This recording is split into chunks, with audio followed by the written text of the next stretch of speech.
Hiya, you're right. It's Rory again. You know what? I fucking hate it when a band that you really love, that you really care about, whose music you've enjoyed for ages, just plain runs out of steam. Tries you might to give them the benefit of the doubt. You think, oh, I wish I could believe you that your new album was going to be good. I wish I could believe your overinflated puff piece press releases, but at the same time, you've let me down so many times.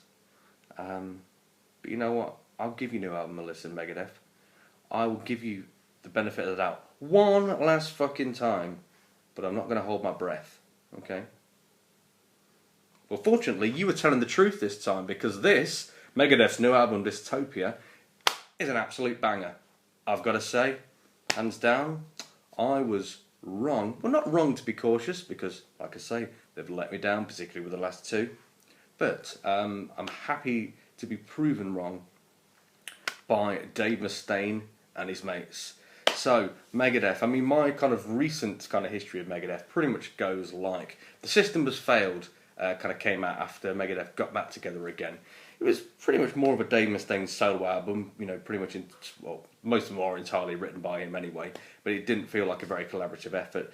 Had a few good songs on it. It was really good to hear Dave Mustaine getting back to metal rather than trying to get in on the alt-rock scene and chase Metallica's success, because nobody was going to have the same success as Metallica possibly ever, particularly from metal. But, you know, really good to hear him play metal again. Next album, United Abominations. Wow, again, much, much better than the previous one, actually.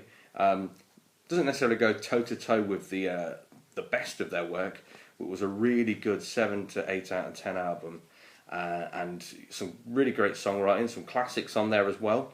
Sleepwalker, we all remember. No one is safe when I close my eyes. Banging song, great. Just kind of a little bit cheesy, a little bit of a throwback, but at the same time with a modern metal production and a really forward-thinking approach to songwriting. And Washington is Next is just an absolute monster of a song. And then we got to Endgame, which was just literally a 5-star classic. Just a brilliant, just top draw 21st century metal album that could go toe to toe with anything that was coming out, and also could stand proud and tall in the company of Megadeth's previous great classic works, in the company of Countdown to Extinction, in the company of Rust in Peace and Peace Sells Who's Buying. Just a real top album. And in my opinion, on the next album, it was a real kind of damp squib, and I reckon the wheels fell off. It might have not seemed that apparent at first because it garnered some positive reviews, but 13, the album, I thought was as dull as fuck. It had about 3 really, really great songs on that could, again, go toe-to-toe with some of the best Megadeth songs around, but overall, it was just a real plodding, boring, mid-paced, narcoleptic experience. I've yet to really kind of make it all the way through without kind of sighing, grumbling, falling asleep, or listening to Tornado of Souls. So, you know, something that really kind of people took a rose-tinted view at the time because of probably the goodwill on the back of Endgame. And then Super Collider, we all know, was a real flop. Critically, certainly. There were some people that viewed it positively. Classic Rock magazine actually said that it was a real kind of mature, well-executed release from Megadeth that would probably piss off their existing fans, and it did, and they were wrong. It was boring. I actually don't think it was actually much worse than 13. That's how much I really dislike 13. But yeah, they pretty much kind of took a U-turn and tried to go down the commercial rock route, and threw in a few half-baked, more traditional thrash Megadeth songs in, and what you got was really kind of lackluster release, a real disappointing, just icing on the cake to an otherwise really promising resurgence. So that was a real shame. So, you know, a few years later, here we are. I mean, we're nearly 3 years later. We are faced with Dystopia, get the album right.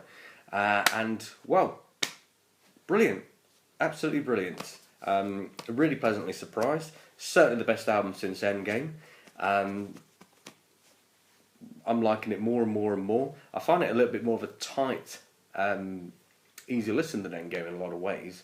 I if you've got the 11 track version, which I believe is the version it should be intended, this is a real kind of brisk, well put together, flowing album that maintains a level of quality and pace that we haven't heard in a very, very long time from Megadeth or their thrash peers. If you compare this to the new Slayer album, pisses all over it, and I don't think the new Slayer album's even that bad. I just think this is not just all quite good for an old band that played really intense music, trying to recapture their former glories. It's not quite good in context. It's just brilliant, full stop. There's an intensity to it, which I credit largely to the addition of Chris Adler of Lamb of God. A lot of people are kind of bringing his name into the equation because he's a very high-profile name and one of the best metal drummers around, and he really proves it on this. There's a Megadeth fan playing on the kit here, and he just adds the extra yard of pace in there. He adds that extra bit of intensity. There's a swing to it, there's a character to it, and there's an intensity to it that, I probably already said intensity, but there's an intensity to it that has been lacking in previous Megadeth releases. And it is just back to front great, I would say. I'm going to try and say something a little bit more kind of constructive about it than great, but it is great, I think. So, I mean, the first song you might have heard is a preview song, The Threat Is Real. Just a great way to kick the album off. It starts off with some of that Middle Eastern kind of stuff, and you think, oh, here we go. Because that's pretty much the tagline for any kind of heavy metal band now that wants to discuss like war and terrorism. So I thought, it's going to be one of those kind of embarrassing Dave Mustaine, slightly right-wing political rants. But you know what, it wasn't. It was just like a back-to-back, just banger. Heads down, brilliant riffing, and some absolutely scintillating solos from their new guitarist, Kiko Lore, who, as much as I love Chris Broderick, I thought he was a great addition to Megadeth because he could literally play anything. Probably the most technical guitarist I've ever had. This guy's just got more personality to his playing, I think. It reminds me much more of Marty Friedman, which can only be a good thing because, you know, come on. You've heard Tornado of Souls. I don't need to tell you anything else.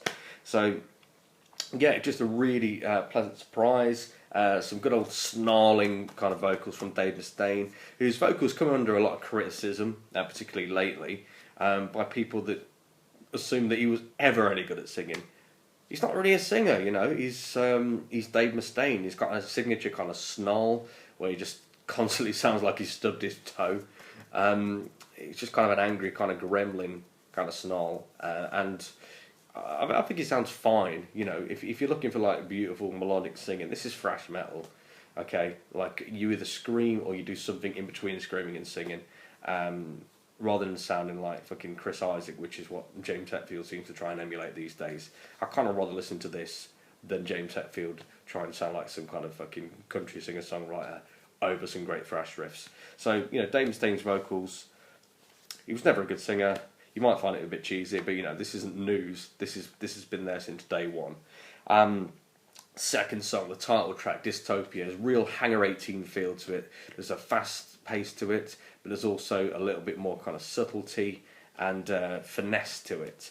The actual lead lines at the start really kind of remind me of a Hangar 18 style song. Great chorus, ripping kind of verse riffs as well. There's like a real kind of melodic, menacing kind of verse riff that really adds an extra layer of venom to some very kind of intense lyrics anyway, and then it really explodes at the end with like some double time super fast playing, and again some great double bass drums from Chris Adler. The other track, which is the first track we actually heard, we that were actually interested and read all these stupid news sites, Fatal Illusion, is just a real nod back to Peace Sells Who's Buying in a lot of ways. So there's a real, again, intensity, this like kind of riff soup kind of song where, you know, it's not the most conventional discipline song structure, but at the same time, it's just, you're not going to complain because there's riff after riff after riff, and again, some absolutely face-melting, monster guitar solos, heroic guitar work throughout, particularly on the instrumentals as well. So Conquer or Die is an instrumental to die for. I love the Megadeth instrumental, and this one does not disappoint. Just pure technical ecstasy, to quote Black Sabbath and a subpar Black Sabbath album. I'm getting off topic here. There's also some good like mid-pace moments. So Death From Within, it's got a real kind of groove and kind of swing to it, but Megadeth's version of groove isn't necessarily Pantera's version of groove. Pantera nail a really kind of, well, God, to an extent, nail a really kind of simplistic, swinging kind of pentatonic groove. Megadeth managed to kind of get really technical scale runs and things to actually swing in a way that you wouldn't normally expect them to. That's just a really banging song. And then Poisonous Shadows is not quite a power ballad. It's not quite a ballad. It's more in line with like Trust, where it's more of a slow paced kind of chugger, but it's got some almost orchestral moments, a bit of piano at the end, and yeah, it's just a really kind of sinister thing. And speaking of sinister, Post American World has another kind of sinister edge to it, and reminds me of what some of the better moments on Countdown to Extinction. So particularly Ashes in Your Mouth has got that same kind of sinister mid-pace undertone. So when Megadeth do drop to mid-pace, it's normally a worthwhile, interesting experience, which I can't always say it has been, particularly with 13 being mostly mid-paced. But you know, these are some really kind of welcome breaks in between the thrashing, and when you get to like The Emperor and Foreign Policy, and also the song before, Lying in State, at the end, it's a real kind of hat trick of banging upbeat Megadeth songs. Foreign Policy being a cover of the punk band Fear, which really works great thanks to Chris Sadler's double bass drumming. It's a Megadeth take on a punk song, which really accomplishes what so many covers fail to do, which is put a unique spin on an established song. So back to front, as you can see, I'm really enthusiastic about this album. I think it's the first big release of the year in terms of metal, and it's a great way to kick off 2016. One of the best Megadeth albums in certainly a long time, on par with Endgame for me, as it stands. So I'm quite keen to hear what everybody else has got to say, because a Megadeth album always causes so many different reactions. But for my money, I think this is a really worthy addition to a stellar catalogue. And as far as I'm concerned, all is forgiven for the previous two.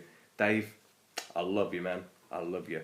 You weird ginger freak. So, I'm going to be coming back talking about something a little more mellow in the next video.